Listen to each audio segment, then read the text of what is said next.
The next most prominent ruler is Ranadira Kantirava. But before Ranadira Kantirava, I need to just share this story with you. Raja Vodayar had a son, and this son was born before the curse happened. So please don't get confused. The curse happened at a later stage, but before that, the son was already born to Raja Vodayar, and the son is you can call him as Raja Vodayar too. Now Raja Vodayar too was an intoxicated man. He was intoxicated with wine and women, and this is precisely because the chieftain was Vikramaraya. Vikramaraya had grand plans of usurping the kingdom himself, and he obviously did not want Raja Vodayar too to be interested in the administration of the kingdom. So he allowed him to be really intoxicated with wine and women, and that's how he preferred it. One day, what happened was Raja Vodayar II's mother, who is the wife of Raja Vodayar I, she could not tolerate to see her son in the condition that he was in. Being a son to a great man like Raja Vodayar I, who captured Srirangapatna, who expanded the boundaries of Mysore Vodayar dynasty, she could not see that his own son is in such a bad condition. So one day, while he was having fun with women and wine, she just barged into his private room and gave him a piece of her mind and explained to him about the kind of condition that he was in and how bad a king he was to his people. And now the way she explained to him with so much of aggression, it struck to him at some point. And he realized his mistake, and the very next day he actually went to the treasury. He wanted to evaluate the kind of condition the Vodayar dynasty had reached. He wanted to set things right. So Raja Vodayar too wanted to take the charge in his own hands, and he went to his administrators, generals and councillors, and he started questioning everybody about the then current affair of the dynasty. And Vikramaraya obviously did not like this. He had plans of usurping the kingdom himself, and he would have preferred Raja Vodayar too to be isolated like he was before. Now, the version of Raja Vodayar too was something that Vikramaraya did not like. He was hatching a plan to kill him. And what happened was, one day Raja Vodayar too had a terrible headache, and he just wanted some relief. So he went to his mom and told her to administer some medicine to him. And the mother, without really not knowing what to do, she called the royal physician and she asked him to administer some medicine. And the royal physician gave the mother the medicine which was supposed to be administered to Raja Vodayar too. The mother, without really having an idea about the medicine, she just gave it to her son.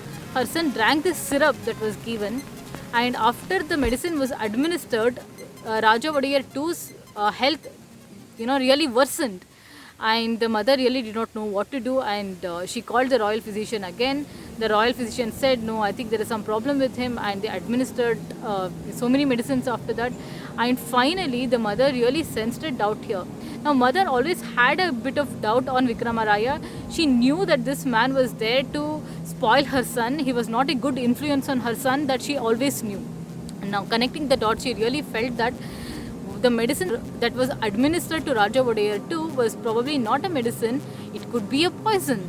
And she questioned the royal physician very strictly, and after that she discovered that this was indeed a poison and it was not a medicine. After knowing this, she was shattered, and at the same time Raja Vodayar too passed away, and there was a vacuum created in the kingdom. This was the ripe time for Vikramaraya to usurp the kingdom himself like he had planned, but only for Ranadira Kantirava this entire game plan changed. So the next greatest ruler in the Vodayar dynasty is Ranadira Kantirava. Ranadira Kantirava was born in Terakanambi, and he was a lover of adventure, so he explored new lands and he liked to challenge people there. So one day he reached the land of Tiruchirappalli, and in Tiruchirappalli there was a man called Mahamalla. Mahamalla was a very big wrestler in his land, and because he was so powerful and he was so arrogant that he was almost naked, and the only cloth that he wore was lion cloth, and that lion cloth he used to hang it on a tree. And whoever is powerful or whoever wanted to challenge him should just pull the loincloth away. So whoever pulls the loincloth, that person has to face him off in a duel. And Ranadira Kantirava, after reaching Tiruchirappalli, he learnt about Mahamalla, and being a lover of new challenges, Ranadira Kantirava pulled the loincloth away, and the next thing was the most obvious thing, which was a duel between Ranadira Kantirava and Mahamulla. And in this entire duel that happened for so many minutes, Ranadira Kantirava was so powerful and so brave that he actually killed Mahamulla, the most greatest wrestler of Tiruchirappalli. Mahamulla was killed in the same way that he would kill his other enemies.